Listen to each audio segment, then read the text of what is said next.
Senate calls for more say on tariffs in bipartisan vote. Washington, AP. Lawmakers went on record Wednesday to express their frustration with the Trump administration's growing use of tariffs as the Senate passed a non-binding resolution designed to give Congress more say about trade penalties imposed in the name of national security.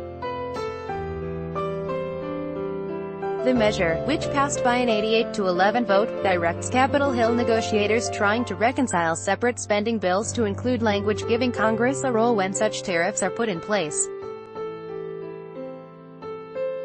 Ad choice advertising in red invented by Teeds. Those negotiators are free to ignore the Senate's guidance, and the role that Congress would play would have to be worked out down the road. Advertisement. Sen. Bob Corker, R10, who pushed the tariff language, acknowledged the effort is a baby step. But Sen. Jeff Flake, RREs, said the vote amounted to a rebuke of President Donald Trump's use of a national security waiver to impose tariffs on steel and aluminum imports from China, Canada, Mexico, the European Union and other nations. We have to rein in abusive presidential authority and restore Congress's constitutional authority in this regard, Flake said. The administration on Tuesday ramped up its trade dispute with China by announcing a possible second round of tariffs targeting a $200 billion list of Chinese goods. The United States complains that China uses predatory practices to challenge American technological dominance. Chinese tactics, the administration says, include outright cyber theft and forcing U.S.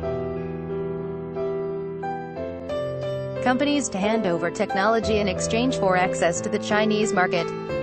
The latest actions have fueled anxiety among lawmakers about a trade war that could hurt U.S. farmers and manufacturers. But the Senate resolution focused on a much narrower question: should lawmakers have more say, or even final sign-off authority, before the president imposes tariffs on national security grounds? Corker's goal is to require congressional approval before such tariffs are enacted, but he has been unsuccessful in getting a vote on such a measure. He said Wednesday's vote tells him that people believe Trump is abusing his authorities. Corker said he will keep pushing for stronger, binding legislation. Advertisement. The 11 senators who voted against the measure were Republicans from states where Trump has high approval ratings. Senator David Perdue, ARGA, called on lawmakers to give the president space to negotiate better trade deals. The president is taking a different approach, sometimes controversial, but I believe he's a pragmatist. I believe he wants only one thing for America, and that's results and a level playing field with the rest of the world, Perdue said. We need to give him space to succeed for the American worker and for our American companies here at home. Still, the resolution's lack of teeth prompted even Sen. Sherrod Brown, D. Ohio, to support it. Brown has been one of the most vocal supporters of Trump's tariffs on steel and aluminum imports.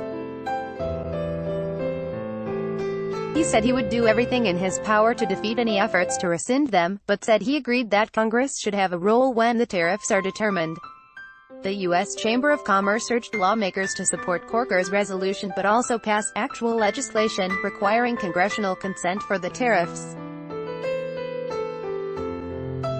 The National Retail Federation said the Senate action showed the growing bipartisan concern over the administration's reckless trade agenda as the real-world consequences of tariffs spread in communities across the country, according to David French, a senior vice president. On the House side, a subcommittee scheduled a hearing next week on the impact tariffs are having on U.S. agriculture and rural communities. In a letter to Rep. Kevin Brady, chairman of the House Ways and Means Committee, Democrats urged him to bring in administration officials for a trade-related hearing because Americans need answers about whether the president's policy is working. The Democrats said the global economy is on edge and we cannot pretend that this is business as usual. Advertisement _____ reach Kevin Fracking at https://twitter.com/@fracking by Taboola sponsored links promoted links. You may like Vikings, free online game. Play this for 1 minute and see why everyone is addicted. Vikings, free online game under the new paper Taiwan AZ. Actress Celia Chong, I did not sleep with Najib Sundi new paper unda Babel. It's true, you can start speaking Spanish in 3 weeks. Babel unda Top Man Fun 10 most breathtaking highways, the world Top Man Fun undo Throne, free online game once and for all, try a game that will have you addicted. Throne, free online game undo Blinkist. This woman reads 100 books in a month. Blinkist undo.